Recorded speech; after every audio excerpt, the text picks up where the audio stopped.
నమస్తే, welcome to national round up. జాతీయ వార్తాంశాల్ని జాతీయవాద దృక్పథంతో విశ్లేషించే చర్చా కార్యక్రమం నేషనల్ రౌండప్ 83వ ఎపిసోడ్ సిద్ధంగా ఉంది. ఈ వారంలో జరిగిన వార్తాంశాలపై విశ్లేషించేందుకు సీనియర్ జర్నలిస్ట్ సురేష్ కొచాటిల్ గారు నేషనలిస్ట్ హబ్ స్టూడియోలో ఉన్నారు. వారితో మాట్లాడదాం. నమస్కారం సార్. నమస్కారం. సురేష్ కొచాటిల్ గారు, ఈ వారం చాలా ఇంపార్టెంట్ అంశాలు మనకు కనబడుతున్నాయి. ఒకటి, రాజ్యసభ ఎన్నికల్లో జరిగినటువంటి క్రాస్ ఓటింగ్. ఇప్పుడు సరే, ఆ క్రాస్ ఓటింగ్ కాంగ్రెస్ని షేక్ చేస్తోంది అండ్ అన్ని పార్టీల్ని ఒక్కసారిగా ఆత్మరక్షణలో పడేసింది. సరే, హిమాచల్ గవర్నమెంట్ అయితే నిలబడిందిలేండి, లాస్ట్కి వస్తే ఏదో కొంత మేనేజ్ అయితే చేస్తూ ఉన్నట్టుగా కనబడుతోంది. సరే, అట్లాంటి పొలిటికల్ అంశాల్లోకి వెళదాము. పొలిటికల్ అంశాలకు వాయనాడ్ నుండి రాహుల్ గాంధీ నిష్క్రమించక తప్పని పరిస్థితి వస్తున్నట్టుగా ఉంది. సో ఎక్కడికి వెళ్తాడన్నది ఒక క్వశ్చన్. ఇలాంటి చిన్న చిన్న కీలకమైన విషయాలు మనం మాట్లాడదాము. అయితే అన్నింటికంటే బాధాకరంగా కనిపించింది నిజంగా ఒక రకంగా రక్తం మరిగిపోయిన ఒక ఇన్సిడెంట్ తమిళనాడులో. అది ప్రభుత్వం చేసింది. సో ప్రభుత్వం నుంచి వచ్చినటువంటి ఒక అడ్వర్టైజ్మెంట్ ఏదైతే కులశేఖరపట్నంలో ఇస్రో సెకండ్ స్పేస్ పోర్ట్గా కులశేఖరపట్నంలో అక్కడ ఒకటి నిర్మించడానికి, ఫౌండేషన్ వేయడానికి, అక్కడ స్థాపించడానికి చేసినటువంటి ఒక ప్రయత్నం కేంద్ర ప్రభుత్వం చేస్తోంది. మోదీ గారు అక్కడికి వెళ్ళారు, దాన్ని లాంచ్ చేశారు, అదంతా జరిగింది.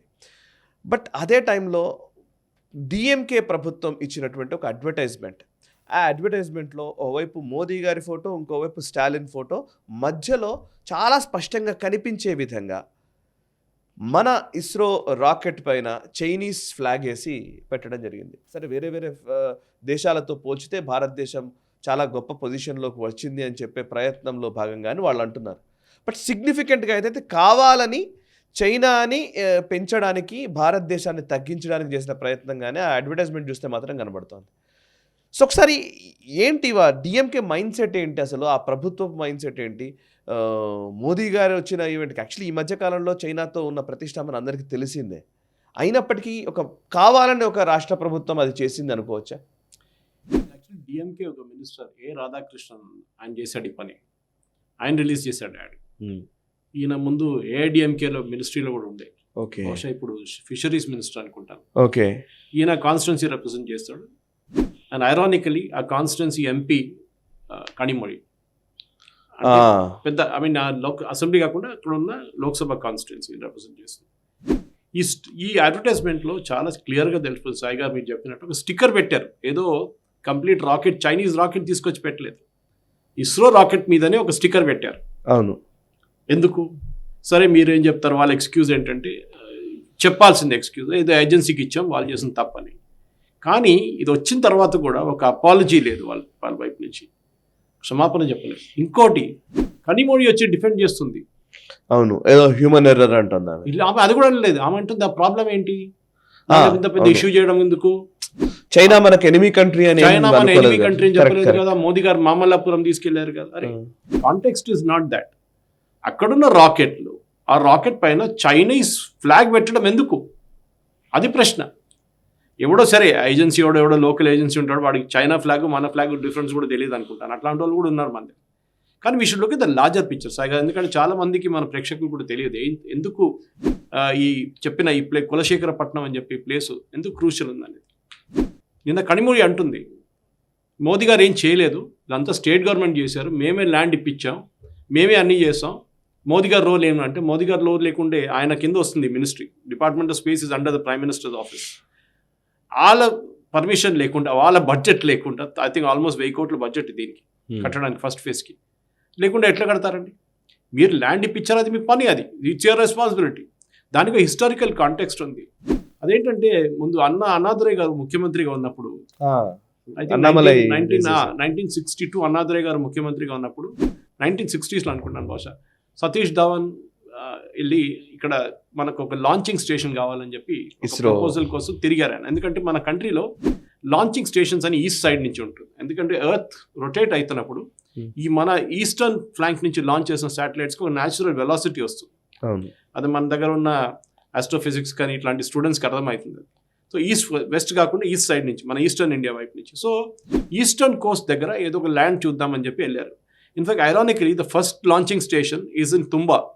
అది 1950s 1960sలో వచ్చింది. అది doctor Vikram Sarabhai, doctor APJ Abdul Kalam, చాలా జూనియర్ మనిషి అప్పుడు, డాక్టర్ నంబి నారాయణ్, వీళ్ళందరూ ఆ టైంలో ఇస్రోలో జూనియర్ లెవెల్లో జాయిన్ అయ్యారు. అంతే ఇస్రో స్టార్ట్ అయింది. సో సో తుంబా నుంచి ఈ సౌండింగ్ రాకెట్స్ అని పంపిస్తుండే పైకి, చిన్న రాకెట్స్, మన దీపావళి రాకెట్ కన్నా కొంచెం పెద్ద ఉంటుంది కానీ సౌండింగ్ రాకెట్స్ అంటారు దాన్ని. అంటే ఒక సర్టన్ హైట్కి వెళ్ళి రిటర్న్ వచ్చేస్తుంది అన్నమాట. ఒక శాంపుల్ టెస్టింగ్ లాగా ఫస్ట్ ఒక 50 కిలోమీటర్ పంపిస్తారు, ఓకే వర్క్ అయింది. నెక్స్ట్ 100 కిలోమీటర్ పంపిస్తారు, వర్క్ అయింది. 150 పంపిస్తారు, వర్క్ అయింది. దాని తర్వాత then they get into the outer stratosphere అన్నమాట. సో అట్లనే ఇస్రో ఒక చిన్న పాప ముందు లేచి 100 మీటర్స్ పరిగెత్తుంది కదా, అవును, ఫస్ట్ బేబీ స్టెప్స్ తీసుకుంటారు. అవును, దాని తర్వాత కొంచెం కొంచెం మళ్ళీ వాళ్ళు కింద పడతారు, మళ్ళీ లేస్తారు, కింద పడతారు, మళ్ళీ పరిగెత్తారు, అట్లా నేర్చుకుంటారు. ఇస్రో కూడా అంతే.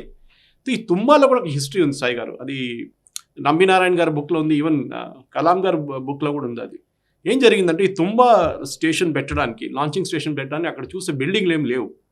చూస్తే అక్కడ ఒక చర్చ్ ఉంది, పాత చర్చ్, అది చాలా తక్కువ యూజ్ చేస్తున్నారు.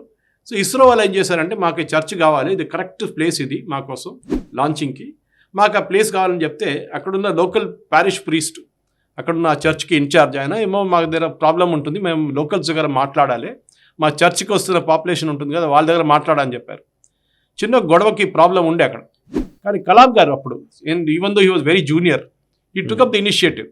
ఆయన చెప్పి నేను చూసుకుంటాలే అని చెప్పి వెళ్ళి ఆ వికారీ దగ్గర మాట్లాడి, ఇట్లా ఇష్యూ ఉంది, మన దేశం కోసం చేస్తున్నాం, మీకు మీకు మీ దగ్గర నుంచి తీసుకుంటున్న ల్యాండ్కి మీకు కాంపెన్సేషన్ ఇస్తాం, లేకుంటే సపరేట్ ల్యాండ్ ఇచ్చేస్తామని చెప్పి తుంబా నుంచి, Thumba is near Trivandrum, very right in Trivandrum ఉంది యాక్చువల్లీ, తిరువనంతపురంలో అప్పుడు చేశారు. చూడండి అది how well he handled it. సరే మన తమిళనాడుకు వద్దాం. మనం తమిళనాడులో అన్నాదురై గారు ఏం చేశారంటే, సతీష్ ధావన్ వస్తున్నారు 60s, ఇట్లా మన ఈ తుంబా తర్వాత నెక్స్ట్ లాంచింగ్ స్టేషన్ పెట్టాలని మనకు ఒకటి చాలా పెద్దది ఒకటి కావాలి, ఆల్మోస్ట్ 25 నుంచి 30,000 ఏకర్లు ల్యాండ్ కావాలి దానికి. సో తమిళనాడులో నాగపట్నం దగ్గర ఒక ప్లేస్ ఐడెంటిఫై చేశారు, ఎందుకంటే కోస్ట్ దగ్గర ఉండాలి అది. అప్పుడు అన్నాదురై గారికి ఏమైందంటే సివియర్ షోల్డర్ పెయిన్ వచ్చింది ఆ రోజు. వస్తే వాళ్ళకి మినిస్టర్ని పంపించాడు, బాబు నువ్వు వెళ్ళు మాట్లాడు ఆ సతీష్ ధావన్ గారి దగ్గర అని చెప్పేసి మదిగని ఒక మినిస్టర్ని పంపించాడు. In fact is one of the founding members of DMK. ఈయన రావడానికి సతీష్ ధావన్ గారు వెయిట్ చేస్తున్నారు, సైంటిస్ట్ అందరు వెయిట్ చేస్తున్నారు. అక్కడ ల్యాండ్, అక్కడ ఏం లేదు, బిల్డింగ్ లేదు, ఏం లేదు కదా, ఓన్లీ ల్యాండ్ చూడడానికి వెళ్ళారు వాళ్ళు. సరే పర్మిషన్ మీరు ఇస్తారా, మీరు ల్యాండ్ ఇస్తారా మాకంటే చూసుకుందాం వెళ్ళారు. ఈయన రాలేదు, ఫస్ట్ 1 hour రాలేదు, 2 hours డిలే, 3 hours డిలే, వీళ్ళు వెయిట్ చేస్తున్నారు. లాస్ట్లో చూస్తే ఒక 5 మంది ఒక మనిషిని ఎత్తుకొస్తున్నారు. ఈ మినిస్టర్ ఫుల్ తాగేసి కంప్లీట్ అవుట్ అయిపోయాడు. ఆయన ఎత్తుకొచ్చి అక్కడ ఒక చైర్ మీద కూర్చోబెట్టారు. ఆయనకి మాట్లాడడానికి రావట్లేదు, కొహెరెంట్ లేడు. సతీష్ ధావన్ బ్లూ స్టాప్, ఆయన కోపం వచ్చి ఆయన వాకౌట్ చేశారు అక్కడి నుంచి. That day Tamil Nadu last the opportunity of having India's first launching station. అది నెల్లూరు దగ్గర ఇమీడియట్లీ నెక్స్ట్ మంత్ అప్పుడున్న ఆంధ్రప్రదేశ్ గవర్నమెంట్, నాకు గుర్తులేదు ఎవరో అప్పుడు ముఖ్యమంత్రి, కానీ it was early 60s, so ఆ టైంలో ఎవరో ముఖ్యమంత్రి తెలియదు, కానీ వచ్చి ఆంధ్రప్రదేశ్ గవర్నమెంట్ దగ్గర అడిగితే పులికెట్ లేక్ పక్కన ఒక ఐలాండ్ ఉంది ఒకటి, అక్కడికి వెళ్ళినా ఒక బ్రిడ్జ్ కట్టాల్సి వస్తుంది మీకు, అంతే, అది కూడా మేము కట్టేసి వచ్చేస్తాం మీకు. 26,000 ఏకర్లు ల్యాండ్ ఇచ్చారు. That is today called Sriharikota high altitude range, SHAR అంటారు దాన్ని. Satish Dhawan space station launch చేశారు అట్లా శ్రీహరికోట. కానీ శ్రీహరికోట ప్రాబ్లం ఏంటంటే సాయి గారు, అది కూడా మన ప్రేక్షకులు ఎస్పెషల్లీ స్టూడెంట్స్ షుడ్ అండర్స్టాండ్, ఈ రాకెటరీ అనే కాన్సెప్ట్లో కూడా ఈ Sriharikota is not ideal place for launching. Compromise చేయాల్సి వచ్చింది వాళ్ళకి, ఎందుకంటే Tamil Nadu Nagapattinam was ideal place, కానీ వాళ్ళు ల్యాండ్ ఇవ్వలేదు ఆ టైంలో. ఇక్కడికి వచ్చినప్పుడు ఏమవుతుందంటే సౌత్ ఈస్టర్లీ డైరెక్షన్లో రాకెట్స్ టేక్ ఆఫ్ చేస్తుంది, మనం చూస్తున్నాం కదా పిఎస్ఎల్వి కానీ జిఎస్ఎల్. టేక్ ఆఫ్ చేసినప్పుడు ఏమవుతుందంటే సడన్గా they come somewhere near Sri Lanka. ఇప్పుడు ఈ రాకెట్ ఏదైనా మిస్ఫైర్ అయింది అనుకోండి, అది డైరెక్ట్ వచ్చి శ్రీలంక మీద పడుతుంది ఎక్కడో. అది కూడా ఏదైనా హ్యూమన్ హ్యాబిటేషన్ మీద పెడితే ఒక 5,000 నుంచి 10,000 మంది పోతారు direct. So the rocket avoid Sri Lanka and goes into the stratosphere. ఆ టైంలో ఈ రాకెట్ కన్జ్యూమ్స్ మోర్ ఫ్యూయల్, ఇది చేయడానికి, ఈ ఎక్సర్సైజ్ చేయడానికి. దాంతో ఏమవుతుందంటే రాకెట్ క్యారింగ్ కెపాసిటీ తగ్గిపోతుంది, ఫ్యూయల్ అంటే వెయిట్ తగ్గిపోతుంది. అంటే దాని మీద ఉన్న శాటిలైట్ కానివ్వండి ఇంకేమైనా ఉంటే చిన్న సైజ్ చేయాల్సి వస్తుంది. అంటే 1000 కిలోలు ఉంటే దాన్ని 800 చేయాల్సి వస్తుంది. So it is a big disadvantage. అది కాకుండా శ్రీహరికోట హై ఆల్టిట్యూడ్ రేంజ్ నుంచి, షార్ నుంచి, సతీష్ ధావన్ స్పేస్ నుంచి చిన్న రాకెట్లు, పెద్ద రాకెట్లు అంటే SLV, PSLV, GSLV. SLV the least, మన ఫస్ట్ ఆర్యభట్ట అంతా లాంచ్ చేసినప్పుడు ఎస్ఎల్వి నుంచి చేసాము. అది ఇప్పుడు కూడా అక్కడ నుంచి చేస్తున్నారు, విచ్ ఇస్ నాట్ ఐడియల్. ఇప్పుడు యూఎస్ కూడా చూడండి, వాళ్ళకి 2-3 స్టేషన్స్ ఉన్నాయి లాంచింగ్ కోసం. సో వీళ్ళేం చేశారు, ఒక సెకండ్ లాంచింగ్ స్టేషన్ పెడదామని చెప్పేసి ఈ ప్లేస్ ఐడెంటిఫై చేశారు, కులశేఖరపట్నం. అప్పుడు జరిగింది యాడ్ నిన్న. అది ప్రేజ్ చేయడానికి మోదీ గారు స్టాలిన్ గారి ఫోటో పెట్టి, మన ఈమె కొడుకు ఫోటో పెట్టి, మన ఉదయనిధి స్టాలిన్, ఇక్కడేమో కనిమొഴി ఫోటో పెట్టి ఒక యాడ్ రిలీజ్ చేస్తారు. ఆయన ఫోటో కూడా ఉంది దాంట్లో, ఎమ్మెల్యేది, మినిస్టర్ది. ఇది ఎందుకు చేశారంటే బేసిక్లీ డబ్బులు కొట్టుకోవడానికి, పబ్లిసిటీ తీసుకోవడానికి. కానీ entire thing misfired badly. నిన్న most of the channels, Annamalai garu first దీని గురించి మాట్లాడారు, దాని తర్వాత ఛానల్ అందరూ చేశారు.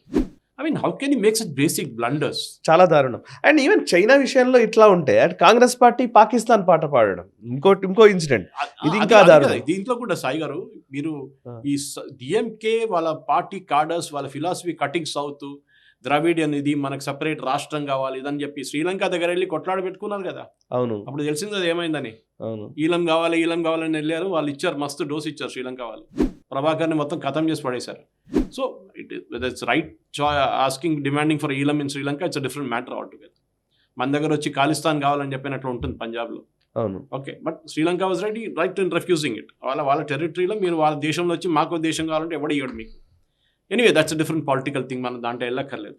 కానీ ఈ పర్టికులర్ థింగ్ తమిళనాడులో ఉన్నది, యాడ్ ఒక ఐసోలేషన్ చూడకూడదు. కరెక్ట్, అది నిజంగా part of a bigger game plan. You're right. సరే, మేము తప్పు చేసామని చెప్పి అపాలజైజ్ చేయడానికి ఏముంది సార్? ఇప్పుడు దాకా అపాలజైజ్ చేయట్లేదు. And she is defending కనిమొഴി.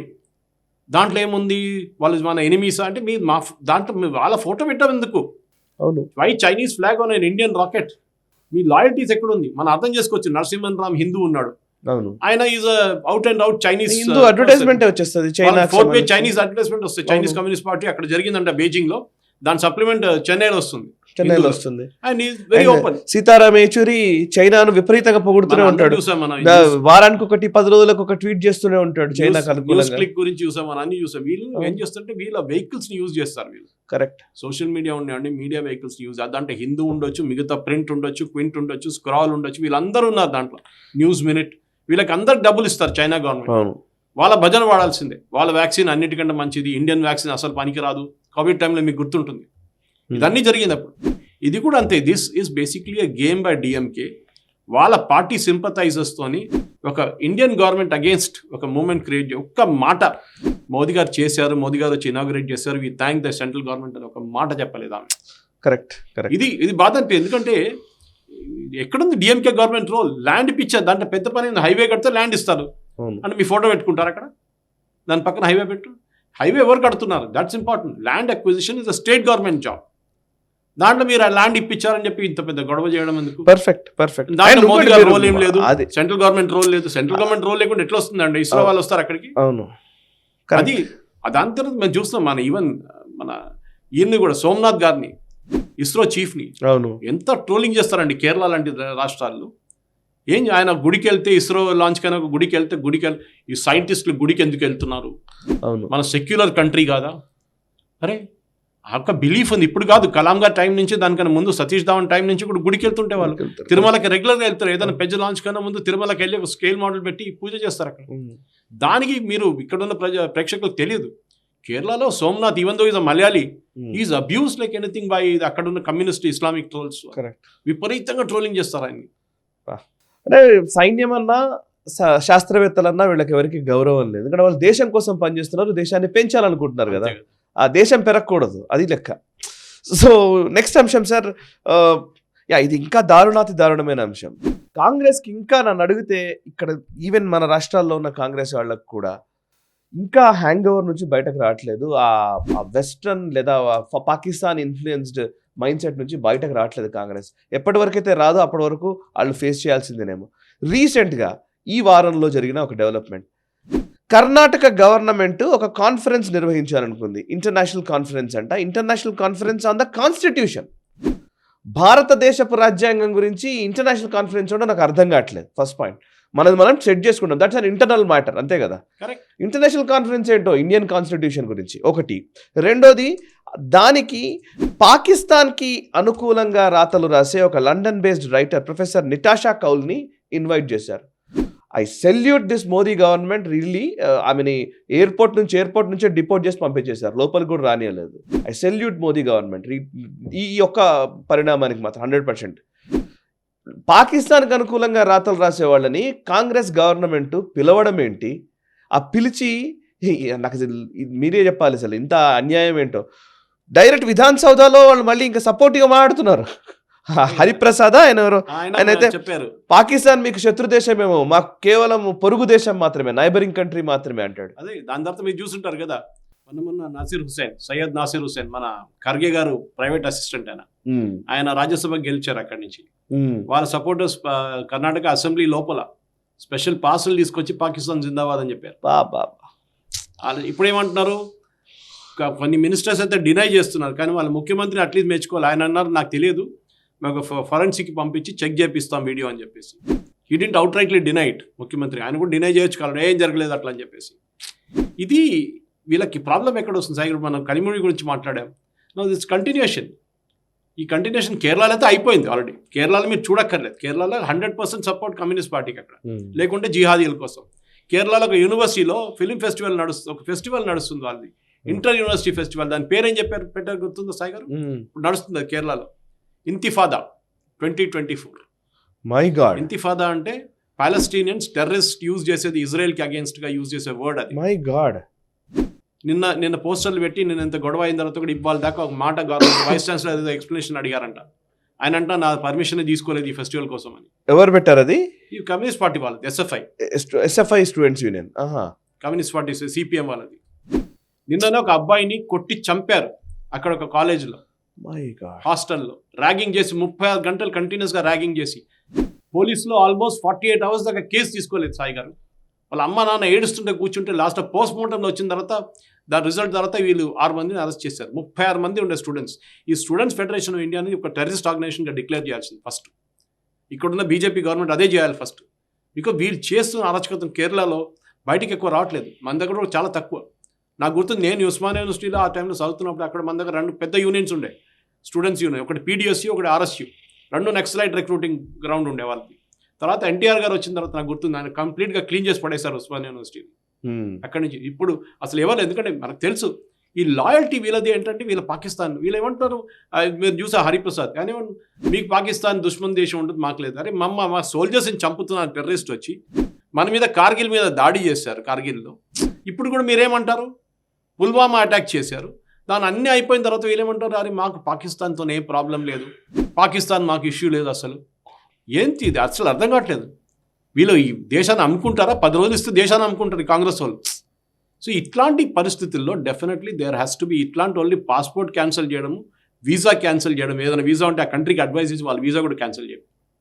అమ్మన్కి ఆశ అని పెట్టుకుంటారు వీళ్ళందరూ. మీరు చెప్పినట్లు ఆమె కౌల్, ఆమె ట్వీట్ చూడండి Sai garu, Nitasha Kaul, she is actually Kashmiri but settled in London, British citizen. OC card ఉంది ఆమె దగ్గర, OC citizens of India card.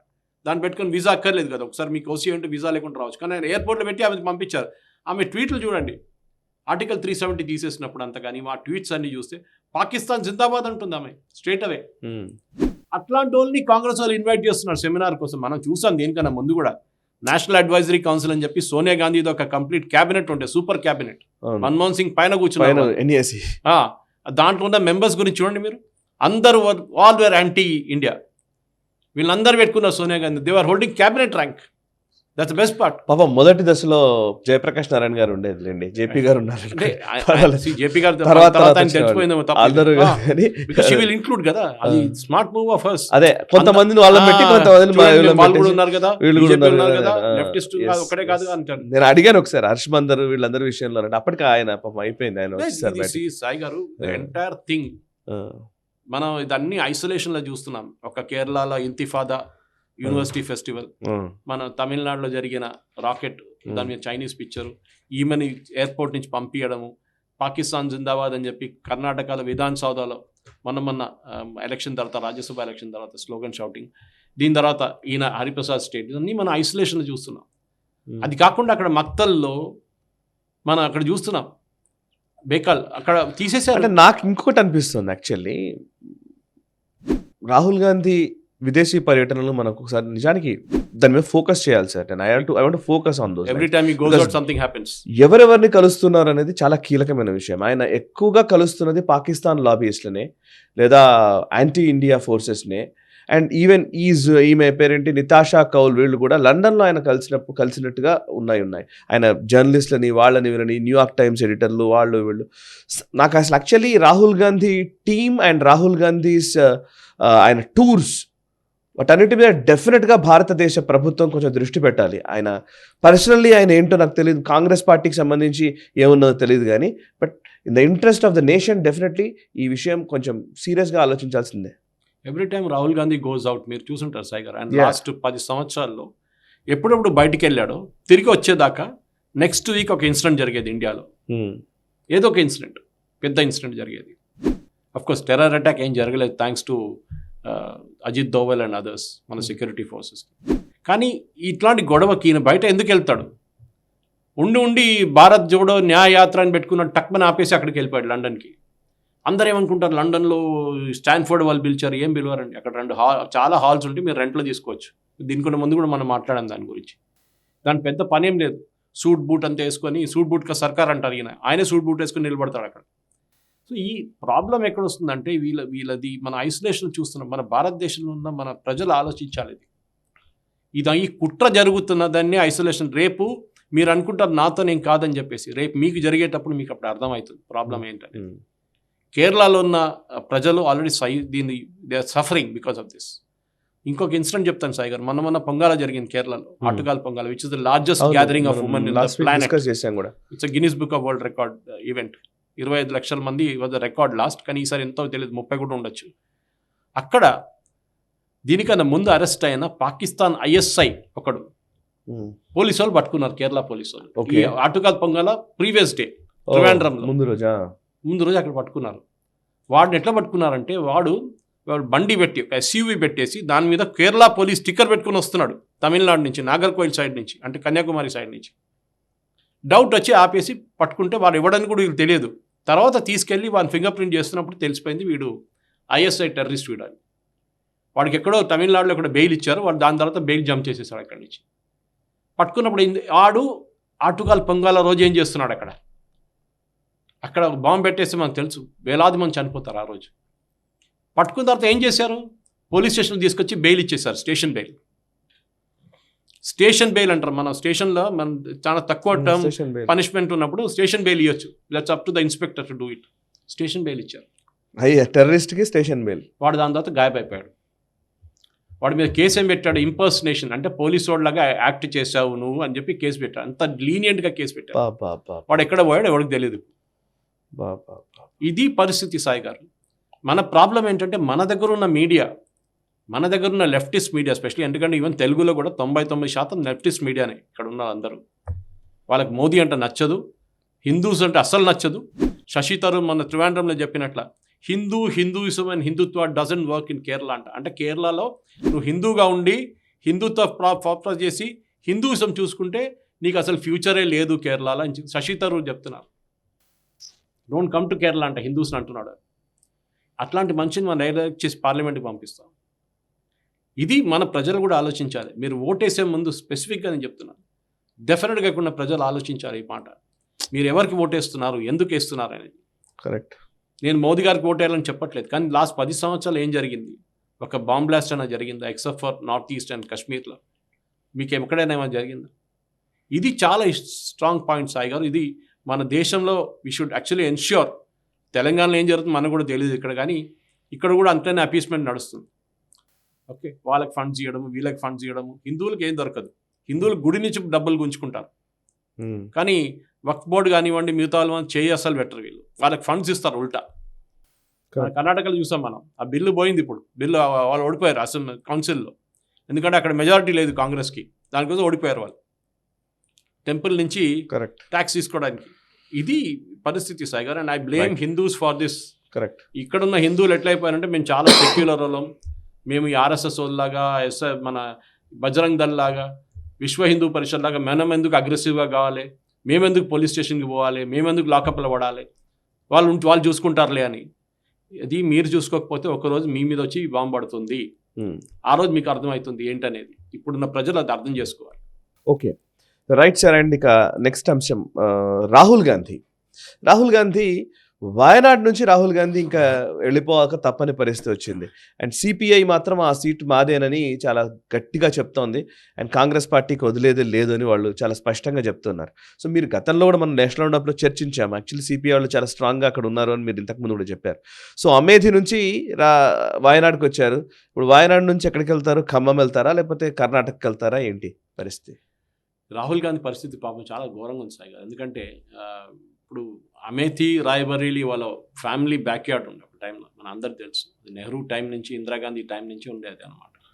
కానీ ఇప్పుడు రాహుల్ గాంధీ పాపం కాన్స్టిట్యున్సీ కూడా లేదు. అవును.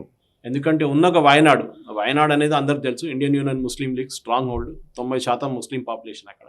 వాళ్ళు ఓటేసేది వాళ్ళు ఏ క్యాండిడేట్ని పెట్టే వాళ్ళకే ఓటేస్తారు వాళ్ళు. ఒక టైంలో సుబ్రాహిం సులైమాన్ సేత్ ఇట్లాంటి వాళ్ళు చాలామంది ఎలక్ట్ అయ్యారు అక్కడి నుంచి యూఎంఎల్ టికెట్ మీద. ఇప్పుడు వయనాడులో సిపిఐ వాళ్ళ క్యాండిడేట్ని తీసుకొచ్చి పెట్టారు. కేరళలో లెఫ్ట్ డెమోక్రటిక్ ఫ్రంట్ అంటే సిపిఐ, సిపిఎం, ఒక కేరళ కాంగ్రెస్ మాని అని చిన్న చిన్న గ్రూప్స్ కొన్ని ఉన్నాయి. ఇంకా దాంట్లో అక్కడ యానీ రాజా, ఎవరు మన సిపిఐ లీడర్ డానియల్ రాజా సతీమణి, ఆమెను తీసుకొచ్చి క్యాండిడేట్గా పెట్టారు అక్కడ. And she's not a weak candidate, చాలా స్ట్రాంగ్ క్యాండిడేట్ అక్కడ. She's a Malayali married to Telugu Tamilian Raja Daniel Raja. So అట్లాంటి పరిస్థితుల్లో ఈమె కేరళ నుంచి పోటీ చేయడం first time. She's entering Kerala politics. ఇప్పుడు దాకా ఆమె కేరళ నుంచి అసలు పోటీ చేయలేదు, ఇప్పుడు ఢిల్లీలో ఉంటుండే ఆమె. ఫస్ట్ టైం వాళ్ళని తీసుకొచ్చి కేరళలో పెడుతున్నారు కావాలని చెప్పి. ఎందుకంటే రాహుల్ గాంధీకి ఏం మెసేజ్ ఇచ్చారంటే, మన ఇండియా అలయన్స్ అని బాగానే చెప్పుకున్నాం, కానీ నీ సీట్ నువ్వు చూసుకో. ఓపెన్గా చెప్పారు, go to north India and contest from there అని సిపిఐ వాళ్ళు ఒఫీషియల్గా చెప్పారు. ఏదో సాయి గారు లేకుండా సురేష్ చెప్పింది కాదు, సిపిఐ వాళ్ళు చెప్పారు. నువ్వు దమ్ముంటే వెళ్ళి నార్త్ ఇండియా నుంచి పోటీ చేయని చెప్పేసి. వీళ్ళ అలయన్స్ ఏమైందో, వీళ్ళ ఇండియా అలయన్స్ ఏమైందో నాకు అర్థం కావట్లేదు. ఆయన పాప ఎక్కడికి వెళ్తారు సాయి గారు ఇప్పుడు? ఆయనకు ఉన్నది ఈ 2-3 సేఫ్ సీట్లు ఎక్కడైనా చూసుకోవాల్సి వస్తుంది. ఖమ్మం లాంటి ఒకటి సేఫ్ సీటు రేవంత్ రెడ్డి గారు చూసుకుంటే ఆల్ కాస్ట్ గెలవాలని చెప్తారు. అది వీళ్ళ పరిస్థితి. లేకుంటే కర్ణాటకలో ఏదైనా సేఫ్ సీట్ ఉంటే అక్కడికి వెళ్తారు మళ్ళీ. ఈ పరిస్థితి కాంగ్రెస్ ఇప్పుడు. మమతా బెనర్జీ కరెక్టే చెప్పింది, 40 సీట్లు కూడా రావు మీకు అని. నిన్న కూడా చూసాం ఒపీనియన్ పోల్ ఒకటి న్యూస్ ఛానల్. ఎక్కడ 50-90 సీట్లు మొత్తం ఇండియా అలయన్స్ మొత్తం కలిపితే 95, దాంట్లో కాంగ్రెస్కి 40 కూడా లేదు. ఈ పరిస్థితి కాంగ్రెస్ది. కేరళలో లాస్ట్ టైం 20లో 19 సీట్లు గెలిచారు. ఓకే, ఇప్పుడు దాకా ఎప్పుడు జరగలేదు అది, కానీ ఈసారి రాదు అది.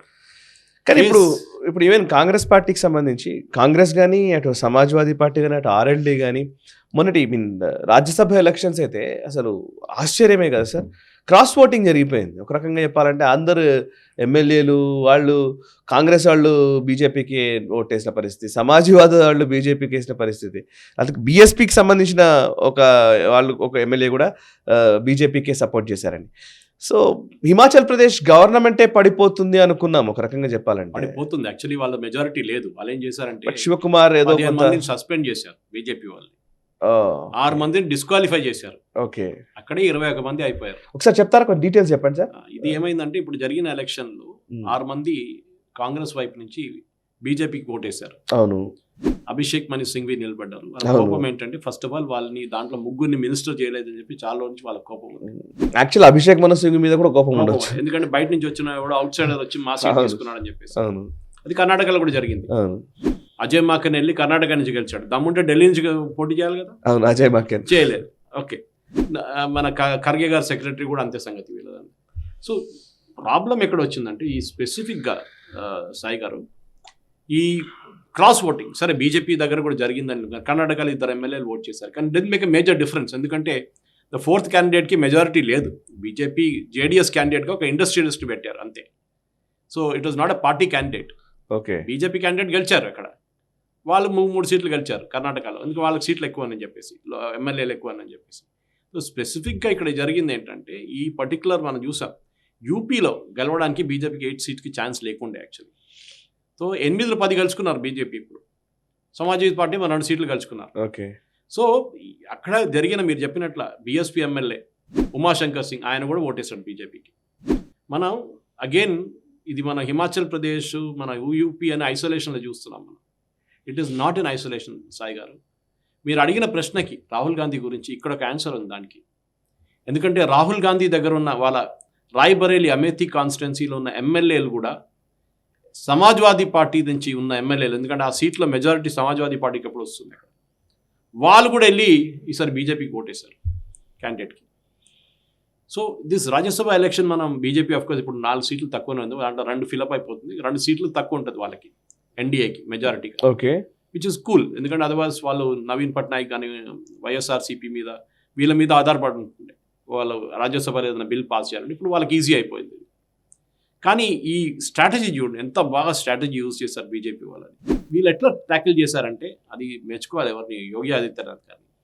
Ram Lalla was the deciding factor అంటున్నాం. మన అందరూ అనుకుంటాం రామ్ లల్లాకి రాజ్యసభ ఎలక్షన్కి ఏమొచ్చింది రా కనెక్షన్ అవును ఏంటి, బీజేపీది 8వ క్యాండిడేట్ సంజయ్ సేఠ్, ఆయన గెలవడానికి అసలు ఛాన్స్ చాలా తక్కువ ఉండే, ఓకే గెలిచాడు. కానీ ఏం చేశారంటే సమాజ్వాదీ పార్టీ నుంచి 7 ఎమ్మెల్యేలు దే బ్రోక్ అవే. ఈ 7 ఎమ్మెల్యేలు ప్రాణప్రతిష్ఠ జరిగినప్పుడు బీజేపీ వాళ్ళు సపోర్ట్ చేశారు. సో బీజేపీ అప్పుడే ఐడెంటిఫై చేసి పెట్టుకున్నారు, వీళ్ళు 7 టార్గెట్ చేద్దాంరా, వీళ్ళు ఆల్రెడీ రామ్లల్లాని సపోర్ట్ చేస్తున్నారు, సమాజ్వాదీ పార్టీలో ఉండి సపోర్ట్ చేస్తున్నారు. ఆ ప్రాణప్రతిష్ఠ జరిగిన రోజు వాళ్ళు స్టేట్మెంట్ కూడా ఇష్యూ చేశారు, దట్ వీఆర్ సపోర్టింగ్ దిస్ ప్రాణప్రతిష్ఠ అని చెప్పేసి. సో బీజేపీకి 287 మంది ఎమ్మెల్యేలు ఉండే అక్కడ ఆ టైంలో. అది కాకుండా 9 మంది రాష్ట్రీయ లోక్దళ్, అది మనం చూసాం, they move to Charan Singh వాళ్ళ grandson, they had move to BJP already, వాళ్ళు అక్కడికి వచ్చేసారు. రాజాభయ్య అని ఉన్నారు, ఆయన వచ్చాడు అక్కడి నుంచి, ఆయన 2 ఎమ్మెల్యేలను వారు కూడా ఓట్ చేశారు. సో 294 అయిపోయింది. సో కాంగ్రెస్ వాళ్ళు ఇప్పుడు ఏమైంది, వాళ్ళకి 10 దాకా ఉంది, 108 అనుకుంటారు సీట్లు ఉన్నాయి వాళ్ళ టోటల్. దే కూడా 1/3 సీట్ కొంచెం ట్రై చేస్తే వచ్చేస్తుండే వాళ్ళకి, కానీ రాలేదు, ఎందుకంటే వాళ్ళకి వచ్చింది 100 సీట్లే, అంటే 8 మంది క్రాస్ ఓట్ చేశారు. ఇది ప్రాబ్లం ఎక్కడ వచ్చిందంటే ఇప్పుడు ఈ రాహుల్ గాంధీకి ప్రాబ్లం వచ్చింది. ఇప్పుడు వీడు క్రాస్ ఓట్ వేసింది, అదంతా అయిపోయింది. ఇప్పుడు సమాజ్వాదీ పార్టీ ఏమో మేము వాళ్ళని సస్పెండ్ చేస్తాం, మేము ఆన్ చేస్తాం, ఇది చేస్తాం అంటున్నా. కానీ the problem, the bigger issue is the Rajya Sabha election.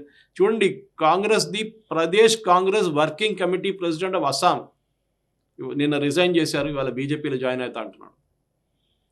ఏదో ఎమ్మెల్యేనో ఎక్స్ఎమ్మెల్యేనో ఏదో ఎమ్మెల్సీ అంటే ఇంకో మాట, ప్రదేశ్ కాంగ్రెస్ ప్రెసిడెంట్ పార్టీ విడిచేసి ఇంకా పార్టీ బీజేపీలో జాయిన్ అయిపోతున్నాడు. లాస్ట్ నేను చెప్పినట్లు జోక్ అయిపోతుంది సాయి గారు. ఇది అక్కడ లాస్ట్లో లైట్ ఫ్యాన్లు ఆఫ్ చేయడానికి కూడా ఎవరు దొరకడం మీకు పీసీసీ ఆఫీస్లో, ఆ పరిస్థితికి వచ్చేస్తుంది కాంగ్రెస్. ఎప్పుడు చూసినా వాడు బీజేపీకి వచ్చేస్తున్నారు. బీజేపీ కూడా కొంచెం ఇప్పుడు కేర్ఫుల్గా ఉండాలి. యాక్చువల్లీ అందరిని తీసుకోకూడదు ఇట్లా.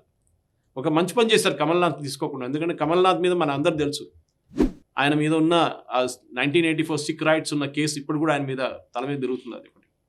అది కాకుండా ఆయన పార్టీకి వస్తే బీజేపీ ఇన్ని రోజులు ఆయన మీద పెట్టే కరప్షన్ ఛార్జెస్ అంతా మళ్ళీ బీజేపీ పైన వచ్చేస్తున్నారు. వీరందరూ కరప్ట్ వాళ్ళు తీసుకుంటున్నారు. సో ఈ బీజేపీది యొక్క ఫోకస్ సాయి గారు, విక్టరీ ఎట్ ఆల్ కాస్ట్, అది ఎట్లయినా చేస్తాం మనం. అదొక వాళ్ళ దగ్గర ఉంది. రాహుల్ గాంధీ వెళ్ళి స్టాన్ఫర్డ్లో కూర్చున్నప్పుడు ఇక్కడ వీళ్ళు ప్లాన్ చేసుకుంటున్నారు ఏం చేయాలని. జోడో యాత్ర పెట్టుకుంటున్నారు. జోడో యాత్రతో అది సింఘ్వి అన్నారు కదా, చాలా మంచిగా చెప్పారు ఆయన. ప్రీవియస్ డే షిమ్లాలో ఈ 6 ఎమ్మెల్యేతో అందరు సహా కూర్చొని రాత్రి మందు కొట్టి బిర్యానీ తిని పొద్దున్న చూస్తే 6 కనిపించట్లేదు. వాళ్ళు ఓటు వేసేసి హర్యానాకి వెళ్ళిపోయారట. ఓకే, ఆలోచించండి, ఇది ముందు కూడా జరిగింది. నేను నిన్న ఒక ఇంగ్లీష్ ఛానల్ డిబేట్లో చెప్పాను దీని గురించి. కాంగ్రెస్కి ఆ ఫైర్ ఇన్ ద బెల్లీ లేదు. మేము గెలవాలి. ఈ అథ్లీట్స్ని చూస్తారు మీరు ఒకసారి, అథ్లీట్స్ ఎస్పెషల్లీ ఛాంపియన్ అథ్లీట్స్, వాళ్ళు 4 సంవత్సరాలు ప్రాక్టీస్ చేసి ఒలింపిక్స్కి వస్తారు, మేము ఎట్లయినా గెలవాలని చెప్పేసి. ఓకే, ఒక్కొక్కసారి అనెథికల్ మీన్స్ యూజ్ చేస్తారు, డ్రగ్స్ యూజ్ చేయడం ఏదైనా ఉంటుంది, అది ఇప్పుడు చాలా తగ్గిపోయింది ఇప్పుడు. కానీ ఒక అర్జ్ టు విన్ లేదు కాంగ్రెస్లో, మేము గెలవాలని అది లేదు. ఒక్కడు కనిపిస్తాడు, ఒక డీకే శివకుమార్, ఆయన ఏం చేస్తాడు? ఏం చేయలేడు ఆయన ఒకరు. ఆయన ఇప్పుడు షిమ్లాకి పంపించారు. నేను అందరి దగ్గర మాట్లాడుకుని అన్నీ అయిపోయింది అన్నారు. ఏమైంది? 6 ఎమ్మెల్యేలు కనిపించట్లేదు, ఇక్కడ 15 మంది సస్పెండ్ చేస్తారు. రేపు వాళ్ళు కోర్టుకి వెళ్ళి సస్పెన్షన్ని స్టే ఆర్డర్ తీసుకొస్తారు. అప్పుడు ఏం చేస్తారు? ఓకే.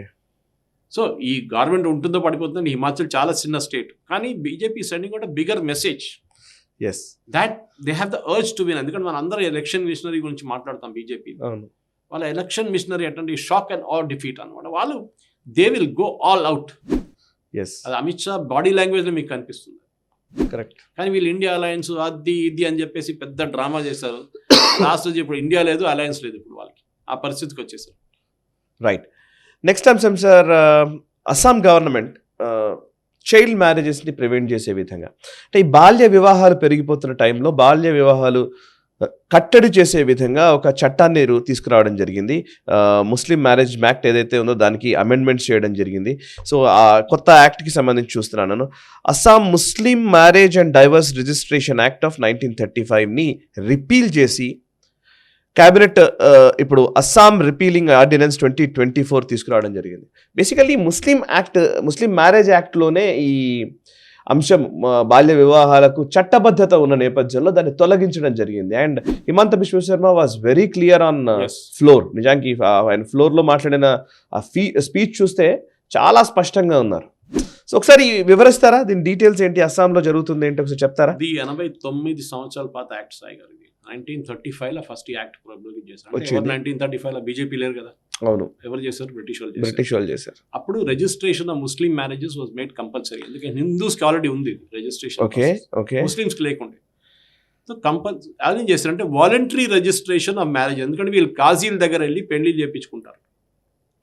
అది దానికి సర్టిఫికేట్ ఉండదు, వాడేదో కాగితం రాసిస్తే కాదు కదా. రేపు ఇన్హెరిటెన్స్ కానివ్వండి, డివోర్స్ కానివ్వండి, ఏమైనా అయితే రేపు కాగితం ఒఫీషియల్ ఉండాలి. సో వాలంటరీ అని పెట్టారు.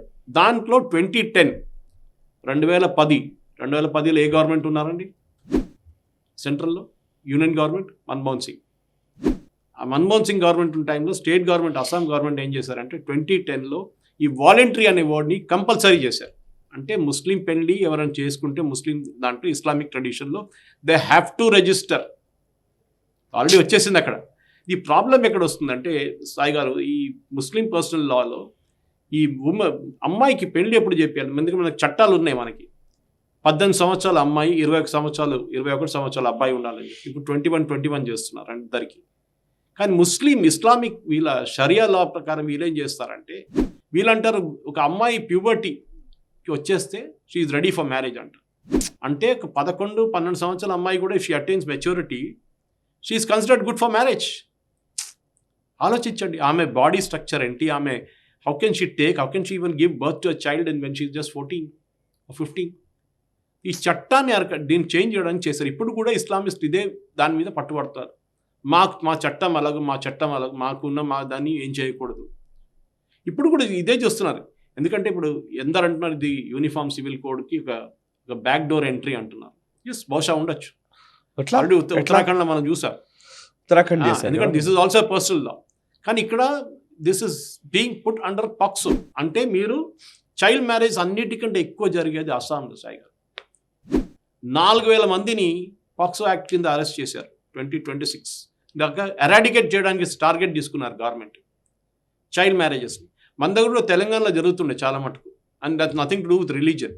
ఈ విలేజ్ ప్రాక్టీస్లో అమ్మాయి 16-15 కాగానే పెళ్లి చేపించేస్తారు మన దగ్గర. ముందు ఉండే అది, కానీ ఇప్పుడు కొంచెం అవేర్నెస్ వచ్చి గవర్నమెంట్ కూడా కొంచెం స్ట్రిక్ట్ అయిన తర్వాత అది ఇప్పుడు అలౌ చేయట్లేదు. ఎందుకంటే ఈవెన్ రిజిస్ట్రేషన్కి వెళ్ళినప్పుడు కూడా వాళ్ళ ఆధార్ కార్డు కానివ్వండి మిగతా చూపిస్తున్నప్పుడు తెలిసిపోతుంది క్లియర్గా అండర్ ఏజ్ చైల్డ్ మ్యారేజ్ అని చెప్పేసి. పిల్లలు కూడా, పేరెంట్స్ కూడా కొంచెం క్లియర్గా అయిపోతుంది. సో ఈ అప్లికేషన్ మీరు చేయాల్సింది ఏంటంటే రిజిస్ట్రార్ దగ్గర వెళ్ళి మీరు అప్లికేషన్ పెట్టాల్సింది ఉంటుంది. దాంట్లో మైనర్గా ఉన్నప్పుడు కూడా even now is not saying it is not possible, even now they are loving it, but they have to register. ఎందుకంటే అది కంప్లీట్గా అటైన్ చేయడం ఇట్ ఈస్ నాట్ పాసిబుల్. కానీ చైల్డ్ మ్యారేజ్ అలౌ చేయకూడదు. ఎందుకంటే మీరు రిజిస్టర్ చేసినప్పుడు ఆటోమేటిక్ మిమ్మల్ని పట్టుకుంటారు అక్కడ. ఇప్పుడు రిజిస్టర్ చేయట్లేదు. సో దాన్ని even though it is compulsory they are not registering it.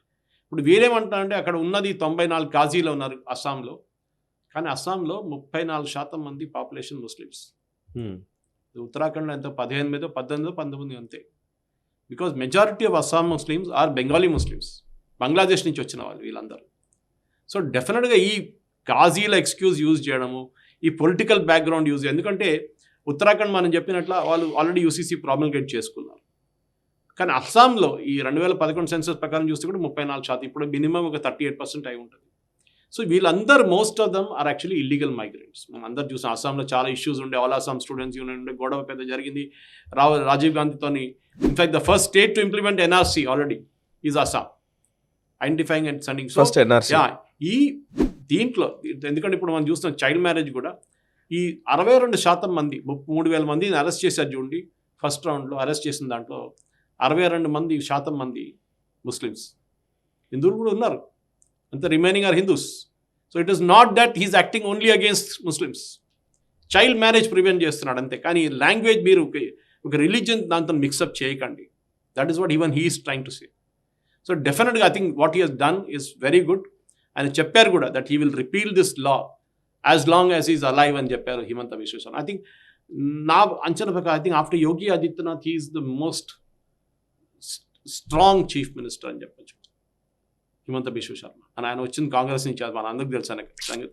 కానీ imagine now he is one of BJP's rising stars.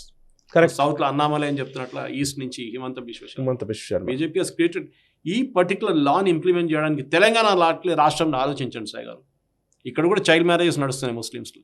మనం చూసాం ఓల్డ్ సిటీలో అరబ్స్ వచ్చి పెళ్లి చేసేసి 2 రోజులు ఉంచుకొని పడేసి వెళ్ళిపోతుండే ముందు. హిందీలో ఒక సినిమా కూడా వచ్చింది బాజార్ అని చెప్పేసి దాని గురించి. ఇట్లాంటి దాన్ని నడుస్తున్నప్పుడు సపోర్ట్ చేయడానికి చాలామంది ఉన్నారు. ఇప్పుడు కూడా ఆలోచించండి, we are still going back to the old mentality. Saudi Arabia change అయిపోతుంది, యుఏఈ అయితే is as good as a European country today. కానీ మన దగ్గర ఇప్పుడు కూడా we are still sticking on to the old laws. And that is the sad fact. And I think Himanta Biswa Sarma has shown the way. ఇట్లానే మిగతా అన్ని బీజేపీ స్టేట్స్ కూడా ఇది ఇంప్లిమెంట్ చేయాల్సింది. ఓకే. అండ్ ఇక citizenship amendment act actually 2019లో Modi ప్రభుత్వం వచ్చిన తర్వాత తీసుకున్న నిర్ణయాల్లో కీలకంగా ఆర్టికల్ 370 అబ్రిగేషన్ ఒకటైతే, ఆ తర్వాత వెంటనే తీసుకున్న నిర్ణయాల్లో ఒకటి సిఏఏ, సిటిజన్షిప్ అమెండ్మెంట్ యాక్ట్. ఆ తర్వాత షాహీన్ బాగ్లు, పెద్ద పెద్ద నిరసనలు, దేశవ్యాప్తంగా కాగజ్ నహీ దిఖాయేంగే ఇట్లాంటి అన్నీ వచ్చాయి. బట్ యాక్చువల్లీ ఆ టైంలో మోదీ గవర్నమెంట్ చాలా క్లియర్గా చెప్పింది, అంటే మేము ఇప్పుడప్పుడే దీన్ని అమలు చేయదలుచుకోలేదు, కొన్ని రోజులు హోల్డ్ చేస్తున్నామని చెప్పారు. ఎట్టకేలకు ఇప్పుడు ఎలక్షన్స్కి ముందు ఇప్పుడు మొన్న మధ్యనే అమిత్ షా ఒక స్టేట్మెంట్ ఇచ్చారు, సిఏఏ రూల్స్ మేము నోటిఫై చేస్తామని చెప్పేసి. రూల్స్ ఇప్పుడు నోటిఫికేషన్ వచ్చే అవకాశం కనబడుతోంది.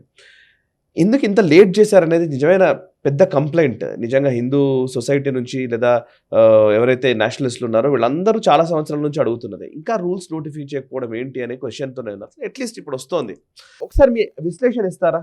ఎట్లాస్ట్ మొత్తానికి వస్తుంది అనుకోవాలా, లేకపోతే దీంట్లో ఇంకా ఏమైనా చేయాల్సినవి ఉన్నాయా? వస్తుంది సాయి గారు, 4 సంవత్సరాలు అయింది. అంటే దాంట్లో ఒక పాయింట్ ఉంది సార్, 2014 వరకే వాళ్ళు కట్ ఆఫ్ పీరియడ్ పెట్టారు.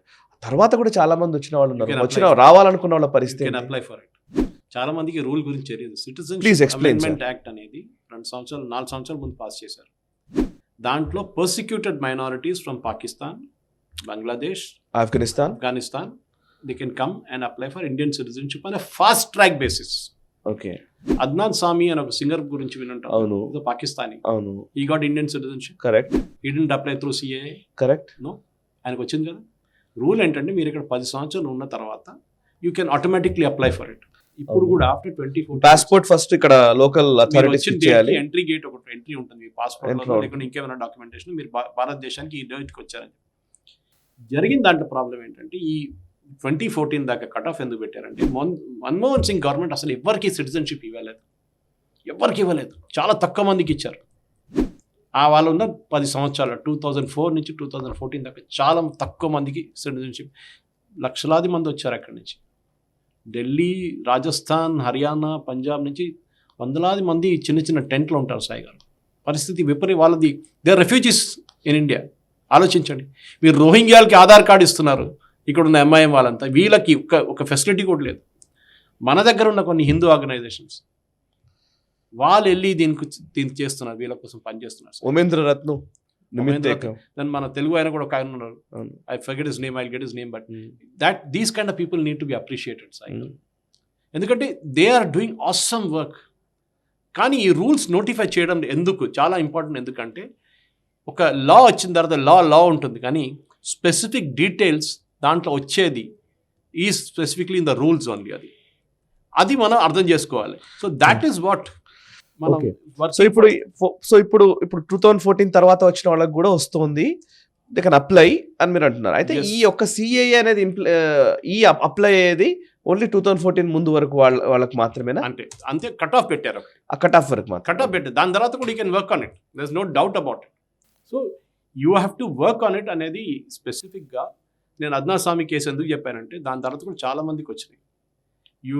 ఇది ఫాస్ట్ ట్రాక్ చేయడానికి చేశారు, అంటే మీరు అప్లై చేయగానే ఇమ్మీడియట్ మీకు వచ్చేస్తుందని. ఇప్పుడు ఈ ప్రొవిజన్లో కూడా మనం చూస్తున్న దాంట్లో ఎందుకు వీళ్ళు చేస్తున్నారు అనేది స్పెసిఫిక్గా we need to ask the law. ఎందుకంటే బేసిక్లీ లా అంటే ఏంటి, లా పాస్ చేశారు కానీ దాంట్లో నెటిగ్రిటీస్ ఉంటుంది, డీటెయిల్స్ ఉంటుంది, ఎట్లా అప్లై చేయాలి, ఏం అప్లై చేయాలి, ఎవరి దగ్గర అప్లై చేయాలి, ఇదంతా లాలో ఉండదు. యాక్ట్లో పాస్ అయింది కానీ they have to specify things in this. For example దీంట్లో చాలా మటుకు స్టేట్స్ అంటున్నారు, కేరళ వాళ్ళు అన్నారు మేము దీన్ని ఇంప్లిమెంట్ చేయలేము. వాళ్ళు ఎవరండి ఇంప్లిమెంట్ చేయడానికి? పాస్పోర్ట్ ఇష్యూ చేసి సిటిజన్షిప్ ఇష్యూ చేసి union government prerogative, state government ఏం చేయలేరు. ఇప్పుడు ఏం చేస్తారు, దీనికి ఒక ఆన్లైన్ పోర్టల్ పెడుతున్నారు సాయి గారు. దాంట్లో రూల్స్ ప్రొసీజర్స్ అన్నీ ఉంటుంది, డాక్యుమెంట్స్ ఏమేమి అప్లోడ్ చేయాలి, మీరు ఎవరెవరిని కాంటాక్ట్ చేయొచ్చు, మీకు ఏమైనా ఇన్ఫర్మేషన్ కావాలంటే అదన్నీ పెడతారు దీంట్లో ఆన్లైన్లో. ఈ పోర్టల్ నుంచి ఇది డిఫరెంట్. ఇప్పుడు ఒకటి ఆల్రెడీ ఉంది, ఒకటి సిటిజన్షిప్ అప్లికేషన్ కోసం బయట నుంచి వచ్చిన వాళ్ళకి. అది కాకుండా ఆ ఫోన్తో కూడా మీరు యాక్సెసిబుల్ చేసి, కొంతమందికి మీరు తెలుసు, మీకు వాళ్ళకు ఫిలప్ చేయడానికి ఏం తెలియదు, వాళ్ళు ఫోన్తోని కూడా they can access this particular one. ఈ నోటిఫికేషన్ ఇస్ వెరీ థింగ్. ఇంకోటి డాక్యుమెంటరీ ప్రాసెస్ ఒకటి ఉంటుంది. ఎందుకంటే ఇప్పుడు వాళ్ళు ఇండియాకి ఇల్లీగల్గా ఎంటర్ చేస్తారు, లీగల్గా ఎంటర్ చేయరు. దేవుడు ఏం చేస్తారంటే కావాలని చెప్పి అక్కడి నుంచి వచ్చేస్తారు వీసా తీసుకొని, మేము ఇక్కడ ఏదో మా చుట్టాలను కలవడానికి వస్తా అని చెప్పేసి దాని తర్వాత రిటర్న్ వెళ్ళరు. So they become an illegal, వాళ్ళ వీసా ఎక్స్పైర్ అయిపోతుంది, they become an illegal citizen in India, illegal person. So వాళ్ళ దగ్గర ప్రూఫ్ అడగారు ఇప్పుడు, ఎందుకంటే మీరు వచ్చిన డేట్ ఉంది కానీ ప్రూఫ్ అక్కర్లేదు అక్కడి నుంచి మీకు. So that is what the citizenship amendment act rules వచ్చిన తర్వాత కూడా క్లియర్గా any Hindu, Sikh, Buddhist, Jain, Parsi, Christian ఈ కంట్రీస్ నుంచి, అంటే ఆఫ్ఘనిస్తాన్, బంగ్లాదేశ్, పాకిస్తాన్, ఇప్పుడు డిఎంకే వాళ్ళు ఏమంటున్నారు శ్రీలంక ఎందుకు ఇవ్వట్లేదు, శ్రీలంక కూడా ఇవ్వచ్చు కదా అని. శ్రీలంకలో పర్సిక్యూటెడ్ మైనారిటీస్ ఎక్కడ ఉన్నారండి? అక్కడ మెజారిటీ కమ్యూనిటీ బుద్ధిస్ట్. రిలీజియన్ ప్రకారం చెప్తున్నాం మనం, మైనారిటీస్ అని చెప్తున్నాం క్లియర్గా. క్రిస్టియన్ మైనారిటీస్ అక్కడ చేస్తున్నారు, ఏం లేదు కదా, వాళ్ళకి ప్రాబ్లం ఏం లేదు కదా శ్రీలంక. అక్కడ ఉన్న problem Tamil Eelam was problem between Sinhalese and Hindus. Okay, so దీంట్లో క్లియర్గా మనం రిలీజియన్ డిఫైన్ చేశాం. So it is not required and that problem has gone away. Sri Lankan problem అయిపోయింది ఎప్పుడు. సో ఈ మోడల్ కోడ్ ఆఫ్ కాండక్ట్ వచ్చే ముందు డెఫినెట్గా we need to ensure that this rule is implemented. And ఈ రూల్స్కి చాలామంది వెయిట్ చేస్తున్నారు. ఐ థింక్ మినిమం దీంట్లో ఒక్క ప్లేస్లో స్టేట్ గవర్నమెంట్ పుల్లలు పెట్టచ్చు సాయి గారు. అంటే ఈ నోటిఫికేషన్ వీళ్ళు ఆన్లైన్ ఫిలప్ చేసిన తర్వాత ఒక డిస్ట్రిక్ట్ ఫర్ ఎగ్జాంపుల్ తీసుకుందాం మనం, జహీరాబాద్ డిస్ట్రిక్ట్, అక్కడి నుంచి ఎవరో అప్లై చేశారు, 2-3 పాకిస్తాన్ నుంచి వచ్చిన హిందువులో, క్రిస్టియన్సో లేకుంటే జైన్సో, పార్సీస్ ఎవరైనా అప్లై చేశారు. 6 అప్లై చేసిన తర్వాత ఆ లోకల్ కలెక్టర్కి ఈ ఇన్ఫర్మేషన్ వెళ్తుంది యూనియన్ గవర్నమెంట్ నుంచి, please check whether this person is genuine or not. అవును, సేమ్ ఎంక్వైరీ, పాస్పోర్ట్ ఇప్పుడు చాలా సింపుల్ అయిపోయింది, పాస్పోర్ట్ అసలు కాంప్లికేషన్ లేదు. కానీ దీంట్లో కొంచెం సీరియస్గా తీసుకోవాల్సి వస్తుంది. వాడు పాకిస్తాన్ ఐఎస్ఐ ఏజెంట్ అయితే కాదు కదా, వాడికి ఆ డ్రెస్లో వచ్చి ఇక్కడ చేంజ్ చేసి నేను అప్లై చేస్తానంటే మనకి ఇంకా డేంజరస్ అది. So you have to really check in detail. ఆ రెస్పాన్సిబిలిటీ ఇక్కడ ఉన్న స్టేట్లో ఒక్కొక్క డిస్ట్రిక్ట్ కలెక్టర్ దగ్గర ఉంటుంది. అక్కడ స్టేట్ గవర్నమెంట్ ఏం చేస్తారు, ఇన్స్ట్రక్షన్ ఇస్తారు. తమిళనాడు కానివ్వండి, తెలంగాణ కానివ్వండి, తెలంగాణ ఎక్కువ ఏం చెప్పలేదు కానీ కేరళ, మీరు దీనికి రెస్పాండ్ కాకండి, మీరు మాకు తెలియదు, మాకేం తెలియదు అని చెప్పంటారు. That also union government is prepared. నా ఇన్ఫర్మేషన్ ప్రకారం Amit Shah is prepared for that also. Okay, వాళ్ళు ఏం చేస్తారు, వాళ్ళ స్పెషల్ కలెక్టర్స్ని అపాయింట్ చేసి స్పెషల్ ఐఏఎస్ ఆఫీసర్స్ని పెట్టి ఒక క్యాంప్ పెట్టి, ఆ క్యాంప్లో వీళ్ళు వచ్చి కలవచ్చు వాళ్ళని. ఇప్పుడు మన అదాలత్ ఉంటే చూడండి, కరెక్ట్, అట్లాంటి అదాలత్ పెడతారు. So you are circumventing the state government. So state government ఆపడానికి ట్రై చేస్తే కూడా they will go around and get it done. వీళ్ళకి అర్థం కాదు, వీళ్ళు ఏమంటున్నారు కాంగ్రెస్ వాళ్ళు, అక్కడున్న పాకిస్తాన్ ఉన్న ముస్లిమ్స్ కూడా ఇవ్వాలి మనం అంటారు. వాళ్ళకోసం దేశం ఇచ్చాను నాయన, దేశం ఇచ్చిన తర్వాత మళ్ళీ మనం వాళ్ళు తీసుకోవాలని రిటర్న్, మొత్తం పాకిస్తాన్ తీసుకుందాం మనం, బంగ్లాదేశ్ అదే బంగ్లాదేశ్ మొత్తం మనం తీసుకుందాం రిటర్న్. నాకు ఇదే వీళ్ళ లాజిక్ అర్థం కాదు సాయి గారు. What is the logic? అక్కడ మన పర్సిక్యూటెడ్ మైనారిటీస్, ఇప్పుడు మీరు ఇరాన్లో వెళ్ళి ఇరాన్లో ఉన్న ముస్లిమ్స్ కూడా మనం అందరూ తీసుకోవాలంటే ఎట్లుంటుంది? They are the majority coming. అక్కడున్న జొరాస్ట్రియన్స్ వాళ్ళందరూ ఇండియాలో ఉన్నారు. పార్సీస్ ఎక్కడి నుంచి వచ్చారు? ఇరాన్ నుంచి వచ్చారు. ఇది అంతే కదా. ఇది ఇప్పుడు ఏమంటారు, ఇప్పుడు జ్యూస్ని ఇంక్లూడ్ చేయలేదంటారు. జ్యూస్ని తీసుకుందాం, పెద్ద ప్రాబ్లం ఏం లేదు. కానీ జ్యూస్లో ఫస్ట్ మనం ఇండియాలో ఫస్ట్ మనం శరణం ఇచ్చాం వాళ్ళకి. We gave them the place to stay in India. జ్యూస్ని కింగ్ సోలమన్ టైం నుంచి, ఇప్పుడు కాదు. సో ఈ పర్టికులర్ రూల్ నోటిఫై చేయడంలో ఐ థింక్ బీజేపీ చెక్ లిస్ట్లో పెద్ద చెక్ లిస్ట్ ఉండే, ఆర్టికల్ 370 నుంచి స్టార్ట్ చేసి చాలా ఐటమ్స్ ఉండే, రామ్ జన్మభూమి టెంపుల్ మొత్తం అన్ని టిక్ ఆఫ్ అయిపోయింది. ఇది ఒకటే మిగిలింది. ఐ థింక్ బహుశా ఇంకో మిగిలే ఐటమ్ ఒకటి యూసీసీ. అది possibly the third term of Modi సర్కార్, మనం యూనిఫామ్ సివిల్ కోడ్ కూడా వచ్చేస్తుంది. Correct sir. నేను మొన్ననే కాశీకి వెళ్ళొచ్చాను. నేను వారణాసిలో విశ్వేశ్వరుని దర్శించుకుంటున్న టైంలో కళ్ళమట నీళ్ళు ఆగలేదు చాలా వరకు. ఈవెన్ అయోధ్యకి వెళ్ళి అక్కడి నుంచి వచ్చినప్పుడు. ఈసారి ఆ కారిడార్ నిర్మాణం అయిన తర్వాత జ్ఞాన్వాపి ఏదైతే మస్జీద్గా పేర్కొనబడుతున్నటువంటి ఒక ప్లేస్ ఉందో, అది సిగ్నిఫికెంట్గా ఆ కారిడార్ ఒకవైపు, కాశీ విశ్వనాథుని ఆలయం ఒకవైపు, సుందరంగా తీర్చిదిద్దబడ్డ ఆలయం ఒకవైపు, ఇంకొక వైపు ఈ స్ట్రక్చర్ కూడా కనబడుతుంది. సో రీసెంట్గానే కోర్టు ఇచ్చిన ఉత్తర్వుల మేరకు అక్కడ శృంగార్ గౌరీ మందిరం పూజలు అందుకోవడానికి అవకాశం కల్పించారు. అండ్ నేను కూడా వెళ్ళి దర్శనం చేసుకున్నాను. Fortunate to have that Darshan. But ఈ జ్ఞానవాపి ఇష్యూ ఇంకా నడుస్తూనే ఉంది.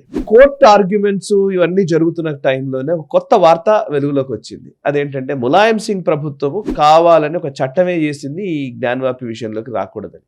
ఒకసారి కొంచెం ఆ డీటెయిల్స్ చెప్తారా? అంటే మొదటి నుంచి జ్ఞానవాపికి సంబంధించి జరుగుతున్న ఆర్గ్యుమెంట్స్ ఇప్పుడు కోర్టుల్లోకి వచ్చిన తర్వాత, అంటే మనం అయోధ్య విషయంలో కూడా ఇదే, చాలా ఆర్గ్యుమెంట్స్ వస్తున్న కొద్దీ క్లారిటీ రావడం మొదలైంది. అసలు ఒకవైపే ఉన్న వాదన కాస్త పూర్తిగా భిన్నంగా మారిపోయిన పరిస్థితి. ఇప్పుడు కూడా అది జ్ఞానవాపిలో అదే జరుగుతోంది. ఇప్పుడు వాదనలు తెరపైకి వచ్చిన కొద్దీ కదా. 1993లో జరిగింది సాయి గారు ఇది. జ్ఞానవాపి లేయర్ ఒకటి పైన ఉంది మస్జిద్, అవును, దాని కింద సెల్లార్ లో హిందూ దేవతలు ఉన్నారు. ఎగ్జాక్ట్లీ. దాంట్లో 2-3 సెక్షన్స్ ఉన్నాయి. ఇప్పుడు మనం మాట్లాడుతుంది ఏమంటే స్పెసిఫిక్ గా సదర్న్ సెక్షన్ గురించి మాట్లాడుతుంది. అవును, అక్కడ ఆల్మోస్ట్ ఒక లాస్ట్ 550 సంవత్సరాల నుంచి ఒక ఫ్యామిలీ పూజ చేస్తున్నారు. Okay. Last known record, I think my information is correct, my mind is correct, it was 1500 something, 1530లో ఇక్కడ మొదలైంది పూజలు. ఇక్కడ గుడే ఉండే, ముందు మస్జిద్ ఏం లేకుండే, ఎందుకంటే ఇస్లాం ఎప్పుడు వచ్చింది చాలా ఇప్పుడు దగ్గరే. Christianity it self is only 2000 years old, Hinduism more than 5 to 6,000 years old. Correct. ఈ పూజలు చేస్తున్న వాళ్ళు అక్కడ ఒక ఫ్యామిలీ వాళ్ళు చేస్తున్నారు పూజ. ఆ ఫ్యామిలీ వాళ్ళని ఈ రామ్ జన్మభూమి మన అక్కడ బాబ్రీ స్ట్రక్చర్ డెమాలిష్ చేసిన తర్వాత ములాయం సింగ్ యాదవ్ ఏం చేశారంటే ఒక చట్టం తీసుకొచ్చారు. ఈ టెంపుల్ పేరు కూడా వేద్ వ్యాస్ పీఠ్ టెంపుల్ అని ఉంది. వేద్ వ్యాస్ పీఠ్. ఓకే.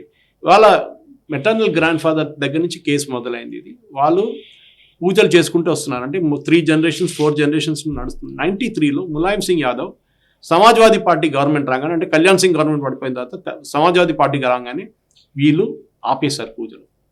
మనం ఏ ఆర్డర్ ఇచ్చినా కానీ Sai garu, it should be given return. మీరు కూడా ఆఫీస్లో ఆర్డర్ ఇచ్చినప్పుడు యూ గివ్ రిటర్న్ ఆర్డర్. అవును. వర్బల్ పనిచేయదు. రేపు as a record of fact in government దాంట్లో ఇంకా ఎక్కువ. It is private organisations it's okay. Verbal order మీద ఇన్ని సంవత్సరాలు ఈ పూజలు ఆపెట్టారు. ఆలోచించండి, మీరు ఏ అథారిటీ కింద మీరు దీన్ని ఆపారు? మీరు రిటర్న్గా ఇవ్వాలి కదా. ఏ సెక్షన్ కింద, ఏ చట్టం కింద చేశారు? అది చేయలేదు. And that is where this was challenged. And I think it's a great decision. ఎందుకంటే మీరు కేసు చూస్తే కూడా చాలా క్లియర్ అయిపోతుంది. ఈ తెహ్కఖానా అంటారు, అంటే సెల్లార్లు జరిగిన పూజలు ఎందుకు ఆపారు? ఎందుకంటే జడ్జి కూడా క్లియర్గా చెప్పారు, article 25 the constitution once religion practice చేయడానికి ఏ ఆర్బిటరీ డిసిషన్గా స్టేట్ కెనాట్ టేక్ ఇట్ అని క్లియర్గా చెప్పారు జడ్జ్ ఈ కేసులో. సో ఇది మన ఒక పెద్ద వాట్ యూర్ సేయింగ్, మోదీ గారు వచ్చారని చెప్పి ఇదన్నీ నడుస్తుందని కాదు.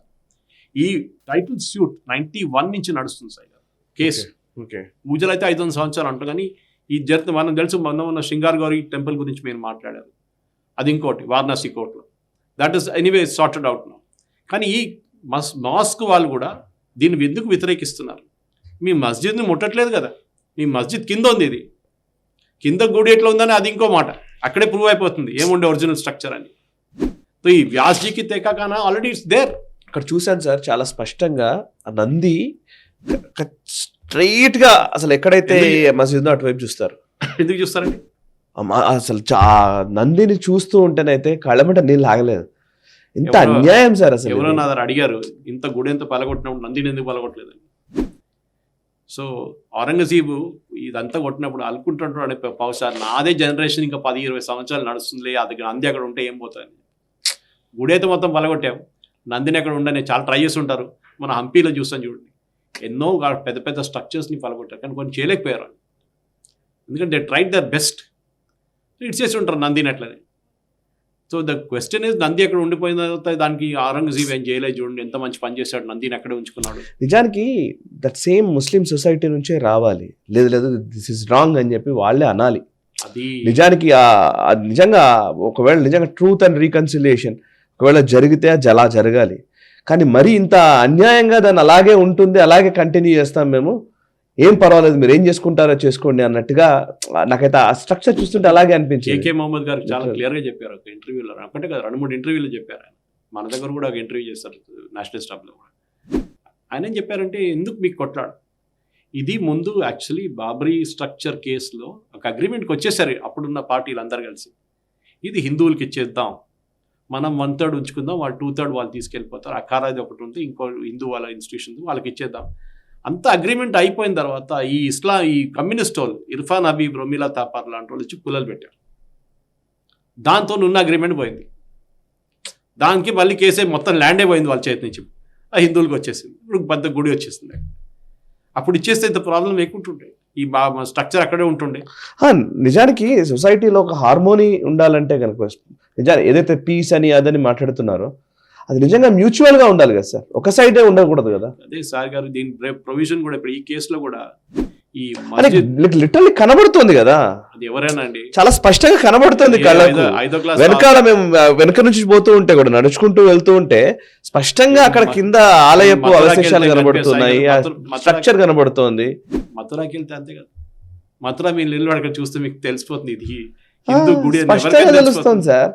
కానీ డినై చేస్తున్నారు అక్కడ. కుతుబ్ మినార్, ఈవెన్ నేను చెప్పలేదు, ఇది కేకే మహమ్మద్ గారు చెప్పారు. కుతుబ్ మినార్కి వెళ్ళి ఇప్పుడు కూడా గణేష్ విగ్రహం కింద పడి ఉంది అక్కడ, కానీ డినై చేస్తున్నారు. ఇది మీకు కట్టాలన్నప్పుడు, మీ మస్జిద్ కట్టాలన్నప్పుడు మీరు సపరేట్ గా కట్టుకోవచ్చు కదా. ఎందుకంటే హిందూయిజం ని, వాళ్ళ ఐకాన్స్ ని, అంటే దేవుళ్ళని పలగొట్టి కొడితే వాళ్ళ మొరాల్ పడిపోతుంది అనుకున్నారు వీళ్ళు. రాంగ్ కదా సార్, అది రాంగ్ అని చెప్పండి. ఎందుకంటే కాంగ్రెస్ వాళ్ళు ఇంకా దాన్నే పెంచుతారు, అదే ప్రాబ్లం. ఇది 91లో ప్లేసెస్ ఆఫ్ వర్షిప్ యాక్ట్ తీసుకొచ్చారు సార్. నిజానికి నేను ఒకటే మాట అడుగుతున్నాను, ఇప్పుడు సరే మనం టాపిక్ వేరు కావచ్చు, national round up is different కావచ్చు, కానీ బట్ ఇదే ప్రశ్న సొసైటీలో కనుక ఒకవేళ నిజంగానే ఎవరైనా సరే ఒక మసీదుని కూల్చేసి అక్కడ ఒక ఆలయం కట్టి ఉంటే నిజానికి ఆ శాంక్టిటీ, వాళ్ళ శాంక్టిటీని మనము ప్రశ్నించినట్లయితే కనుక వాళ్ళ శాంక్టిటీని కోల్పోయే విధంగా మనం ఇప్పుడు ఒక సినిమాలో ఎక్కడో ఒక సినిమా ఏదో జూనియర్ ఎన్టీఆర్ సినిమానో ఎక్కడో ఒక దగ్గర అల్లాహ్కి సంబంధించింది ఏదో వచ్చిందనో లేకపోతే ఇంకోటనో వస్తే పెద్ద గొడవ జరుగుతుంది కదా. దాన్ని ఇదే హిందూ సమాజం లేదు అట్లా చేయడం తప్పు అని మాట్లాడిన సందర్భాలు ఉన్నాయి కదా. మీ పవిత్రతను ఏదైతే భంగం కలిగించే ప్రయత్నం ఎవరైనా చేస్తే దిస్ హిందూ సొసైటీ డెఫినెట్లీ అది ఒప్పుకోదు. అదే పని ఇక్కడ జరుగుతున్నప్పుడు దాన్ని ఎందుకు అలా ఉపేక్షిస్తారు అనేది క్వశ్చన్. ఇలా కేవలం జ్ఞానవాపి కాదు, ఈవెన్ కాశ్మీర్లో పోయినప్పుడు కూడా ఏ గుడికి వెళ్ళినా కూడా దాన్ని మూత్రశాలగా మార్చిన సందర్భాలు, పెద్ద పెద్ద శివలింగాల మీద టాయిలెట్స్ పోసిన సందర్భాలు, ఆ సొసైటీలో నివసించే వాళ్ళకు బాధ్యత ఉండదా? అది ఉంది సాయి గారు. ఈ ప్లేసెస్ ఆఫ్ వర్షిప్ యాక్ట్ అని చెప్పారు కదా, అది 91లో కాంగ్రెస్ వాళ్ళు తీసుకొచ్చారు. ఆ చట్టం కింద ఏం చెప్తుందంటే 1947లో 15th ఆగస్ట్కో ఏది ఎక్కడుందో అది అక్కడే ఉండాలంట. అలా ఎలా ఉంటుంది? దాంట్లో ఒకటే ఎక్సెప్షన్ ఇచ్చింది రామ్ జన్మభూమి. ఎందుకంటే కేసు చాలా రోజుల నుంచి నడుస్తుంది, బ్రిటిష్ వాళ్ళ టైం నుంచి నడుస్తున్న కేసు అది. సో ఆ కేసు ఒక్కటే పక్కన పెట్టి మిగతా వాడు టెంపుల్ పలగొట్టి దాని మీద మస్జిద్ కట్టుకుంటే హిందువులకి దాని మీద రైట్ లేదు. ఐ థింక్ ఆ లాని మోదీ సర్కార్ నెక్స్ట్ 3rd టర్మ్లో ఒక మేజర్ ఒక పాయింట్గా తీసుకురావాల్సింది. They have to repeal places of worship act 1991. It is illegal. Somnath మందిర్ని రేపు మన వీళ్ళు ఇస్లామిస్ట్ వాళ్ళు వచ్చి ఎన్నిసార్లు పాల్గొంటారు సాయి గారు?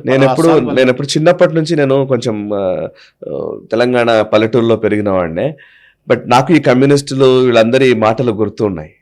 వీళ్ళు చెప్తుంటారు కదా, నువ్వు ఎంత సప్రెస్ చేస్తుంటావో అంత పెద్ద విప్లవం వస్తుంది అంటారు. ఎప్పుడైతే నువ్వు ఒత్తిడి ఎంత దారుణంగా అణచివేస్తావో అంత విప్లవం వస్తుంది అని అంటారు. ఇప్పుడు వస్తుంది హిందూ విప్లవమేనేమో మరి మీరంటున్న భాషలోనే చెప్పాలంటే, కాదంటారా? అందును ఆ సప్రెస్ చేస్తూ అంతకాలం ఏదో ఒక రోజు ఒక సీరియస్ రియాక్షన్ వస్తుంది. ఆ వచ్చిన రోజున ఉన్మాదం అంటావా ఉగ్రవాదం అంటావా తెలియదు, కానీ చాలా దారుణంగా ఉంటుంది. సాయి గారు ఇంకా పెద్ద ఒక ప్రాబ్లం రాబోతుంది స్టేట్ గవర్నమెంట్స్కి. మొన్ననే 2 రోజుల ముందు సుప్రీంకోర్టు ఒక జడ్జ్మెంట్ ఇచ్చారు. చాలా మంది మిస్ అయిపోయి ఇదే ప్రాబ్లం చెప్తున్నాం కదా. మన మీడియా ప్రాబ్లం ఏంటంటే ఈ బ్రేకింగ్ న్యూస్లో వీడు వాడిని కొట్టాడు, వీడిని కొట్టాడు, వీడు స్కామ్ చేశాడు, వీడు ఈ స్కామ్ చేశాడు అని చెప్పి మన మనుషులకి న్యూస్ అనేది రావట్లేదు, సరిగానే న్యూస్. కరెక్ట్. సుప్రీంకోర్టు ఒక మేజర్ జడ్జ్మెంట్లో any illegal religious structure on roads or encroachments have to be demolished.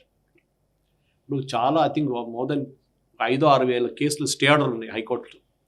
ఎవడో ఒక గుడి కట్టేస్తాడు, లేకుంటే మస్జిద్ కట్టేస్తాడు, మజార్ కట్టేసి దాన్ని లీగలైజ్ చేసుకుంటాడు. సుప్రీంకోర్టు ఏం చెప్తుందంటే మొత్తం తీసేమన్నారు. ఇప్పుడు చూడండి తమాషా, ఇప్పుడు ఇక్కడున్న మజార్లు, ఇక్కడున్న మన ఈవెన్ గుడిలు కూడా చాలామంది బిజినెస్ చేసుకున్నారు దాన్ని. అట్లాంటి గుడి తీయాలి, మన హిందువుల ముందుకు రావాలి దానికోసం. We should B stopping this people illegal చేస్తున్న వాళ్ళు. అట్లనే మీరు ఏదైనా చర్చ్ ఇన్స్ట్రుమెంట్ ఉండి అది వాళ్ళు పెట్టిన అది కూడా తీసేసేయాలి. ఏదైనా కానివ్వండి, మీరు చిల్లా పెట్టుకుంటారు రోడ్ సైడ్లో, ట్రాఫిక్ బ్లాక్ అవుతుంది, అది ప్రాబ్లం లేదు ఎవరికి. ఎందుకంటే రిలీజియస్ స్ట్రక్చర్ ఒక రిలీజియన్ పర్టికులర్ వాళ్ళని ముట్టారు అసలు. సో ఈ సుప్రీంకోర్టు జడ్జ్మెంట్ మొన్న వచ్చిన జడ్జ్మెంట్ ప్రకారం ఎవ్రీ ఇల్లీగల్ అన్ని చీఫ్ సెక్రటరీస్కి సుప్రీంకోర్టు ఆర్డర్ ఇచ్చి కంటెంప్ట్ ఆఫ్ కోర్ట్ ప్రొసీడింగ్స్ చేస్తా అన్నారు చేయకపోతే. ఓకే, చూడండి నెక్స్ట్ 1 monthలో ఇది మనం ఇండివిజువల్ కోర్ట్స్కి వెళ్ళి మనం అడగాల్సింది. ఇక్కడెక్కడ వీళ్ళు చిల్లా పెట్టుకున్నారు, ఇక్కడెక్కడ మజార్ పెట్టుకున్నారు, ఇక్కడెక్కడ గుడి ఉంటే గుడి కూడా తీసేసేయండి. చిన్న చిన్న గుళ్ళు రోడ్డు మీద పెట్టుకున్నారంటే ఇల్లీగల్ అంటే ఇల్లీగల్ అది. We Hindus also should not be supporting anything illegal. అది కూడా మనకు కూడా ఒక it is like a medal for us. మనం కూడా వీఆర్ ఫాలోయింగ్ ద లా అని చెప్పేసి అది చాలా ఇంపార్టెంట్ సాయి గారు. And I think if the day we do this kind of things, ఈ ప్లేసెస్ ఆఫ్ వర్షిప్ యాక్ట్ తీసేస్తే మన దగ్గర మన హిస్టరీ మనం మర్చిపోకూడదు. ఎందుకంటే ఇంగ్లీష్లో ఒక సేయింగ్ ఉంది, those who forget history or condemned to repeat it. అంటే మీరు హిస్టరీని మర్చిపోతే మళ్ళీ తిరిగి వస్తుంది అంతే. మన గుడిని పలగొట్టి వాళ్ళు ఎందుకు దాని మీద మస్జిద్ కట్టుకున్నారు? మీరు మస్జిద్ కట్టుకోవాలంటే పక్కన కట్టుకోవచ్చు కదా. Your icons they are demolishing. మీ మొరాల్ని కొట్టడానికి వాళ్ళు చేశారు. అది రాముడు పుట్టిన రామ్ జన్మభూమిని ఎందుకు పలగొట్టి దాని మీద ఎందుకు మస్జిద్ కట్టారు? ఎందుకంటే they wanted to remove Hinduism, traces of Hinduism చేశారు వాళ్ళు. దాన్ని కరెక్షన్ నడుస్తుంది. మోదీ సర్కార్, నేను చెప్తాను సాయి గారు, ఇప్పుడు కూడా people may call me religious begot, ఏదైనా పేరు చెప్పుకుంటారు, కమ్యూనల్ అన్నీ చెప్పుకుంటారు, కానీ I think the biggest achievement of Modi government is reviving Hinduism. అది మోదీ గారు ఎక్కడ వెళ్ళినా కానీ మీరు చూస్తుంటారు, రామేశ్వరం వెళ్ళినా కానీ, నేను మదురై వెళ్ళారు, అక్కడ ఎక్కడికి వెళ్ళినా కానీ హీఈస్ బ్రింగింగ్ ఫోర్ దాంట్లో నుంచి ఒక గర్వాన్ని క్రియేట్ చేయగలిగాడు. ఎగ్జాక్ట్లీ. మనం నిజానికి ఒక డిఫెన్సివ్ ధోరణిలో ఉన్న సమాజంలో లేదు ఒక చైతన్యం వచ్చింది. దాంట్లో తప్పేం పర్ఫెక్ట్, తప్పేం లేదు కదా. పర్ఫెక్ట్, మంచిది. వీఆర్ ఎ హిందూ నేషన్, దాంట్లో తప్పేం లేదు. నేపాల్ ఉండే ముందు అది కూడా పోయింది. We are a Hindu nation, we should be proud of it. అంటే కమ్యూనల్ ఏముంది అంతే. ఎవడో ఇప్పుడు అంటున్నాడు కదా, రాహుల్ గాంధీ అన్నాడు జై శ్రీరామ్ అనగానే అది వార్ క్రై అయిపోతుందంట. వీళ్ళందరు పని లేని వాళ్ళు అందరు జై శ్రీరామ్ అంటారంటే రాహుల్ గాంధీ చెప్పాడు. అసలు ఏంటి వాళ్ళది? సంథింగ్ అబౌట్ అదర్ రిలీజియన్స్ ఆయన ఏమని చెప్పుకోవచ్చు, కానీ అది ఆయనకే అది ఇబ్బంది, అంతకుమించి ఏం లేదు. Right sir, thank you very much Suresh Kochattil garu. Thanks a lot. మీరు మంచి టాపిక్స్, నిజానికి ఈ లాస్ట్ టాపిక్ అయితే జ్ఞానవాపి గురించి మాట్లాడడం అయితే ఖచ్చితంగా అది చాలా ఇంపార్టెంట్ టాపిక్. మనం ప్రతి వారం మాట్లాడుతున్న వాటిలో చాలా అంశాలు అంటే డెవలప్మెంట్ అంటే ప్రతి వార్తను చెప్పడం కంటే కూడా వార్త వెనకాల ఉన్న వ్యాఖ్యను చెప్తున్నందుకు నిజానికి మీకు చాలా మంది మీ గురించి చెప్తున్న వాళ్ళు ఉన్నారు. అండ్ మీ టైం ని మా కోసం కేటాయిస్తున్నందుకు ధన్యవాదాలు. యాక్చువల్లీ సాయి గారు, నిన్న మా ఇంటి దగ్గర ఒక టిఫిన్ సెంటర్ అని చెప్పొచ్చు, రాత్రి వెళ్ళి పరోటాలు తీసుకుంటాను ఆయన దగ్గర. One very good north Indian fellow, చాలా పాపులర్ వాళ్ళు. నేను వెళ్ళి అక్కడ నేను ఒక ప్యాకెట్ రోటీ కొంచెం కర్రీ పికప్ చేయడానికి వెళ్తే ఎవరో వెనక నుంచి సురేష్ కోచట్ల గారా అని అడుగుతున్నారు. నాకు నోటీస్ నా ఫోన్లో వస్తుందా, ఇక్కడ నుంచి తిరిగి చూస్తే ఆయన ఉన్నాడు పక్కనే. చెప్పండి అంటే, సార్ మీరేనా అన్నా? నేనే అన్నా. సార్ మీ వీడియోలను చూస్తుంటాను సార్ నేషనలిస్ట్ అప్లో, చాలా మంచి వీడియోలు. అంటే మీరు ఎక్కడి నుంచి వచ్చారంటే, నేను యూఎస్లో ఉంటాను సార్, నేను ఇక్కడ ఒక రిక్రూటింగ్కి వచ్చాను, ఇక్కడ మా వైఫ్ అయితే యూఎస్లోనే ఉంది అంటే నేను చెప్పాను ఐఎమ్ వెరీ హ్యాపీ అని చెప్పి నా నంబర్ కూడా ఆయనకి ఇచ్చేసాను. మనం ఏం చేస్తున్నాం సాయి గారు అంటే, వీఆర్ ఇన్ఫార్మింగ్ పీపుల్. ఇప్పుడు ఇవాళ జరిగిన డిబేట్కి ఇంకొక 5 టాపిక్లు ఉన్నాయి, ఇంకా మనం ఇంకా మాట్లాడుకోవచ్చు, కానీ we have to leave something behind. ఎందుకంటే రెగ్యులర్ న్యూస్ లో కానీ అనాలిసిస్ లో కానీ దానికి చెప్పాల్సి ఓవర్లోడ్ చేయకూడదు ఇన్ఫర్మేషన్. సార్ న్యూస్ ఎక్కడైనా దొరుకుతుంది సార్, వ్యూస్ దొరకదు. అంటే ఒక పాజిటివ్ గా దేశం కోసం ఆలోచించే వ్యూస్ దొరకట్లేదు. అదే మనం వాట్ హ్యాపెండ్ వస్తుంది, వై ఇట్ హ్యాపెండ్ అని రాదు, వైట్ హ్యాపెండ్ రాదు. Correct. And thank you very much sir, thanks a lot. మా రెస్పాన్సిబిలిటీని ప్రతి వారం పెంచుతున్నారు. Thank you very much. Thank you. So చూసారు కదా, ఇది ఈ వారం నేషనల్ రౌండప్. వచ్చే వారం నేషనల్ రౌండప్ లో మళ్ళీ కలుద్దాము. మీ కమెంట్స్ ద్వారా మీ అభిప్రాయాలు మాతో పంచుకోండి. ఈ వీడియో లైక్ చేయండి, 10 మందికి షేర్ చేయండి. అండ్ నేషనలిస్ట్ హబ్ మా ప్రయత్నం మేము చేస్తూ పోతూ ఉన్నాము.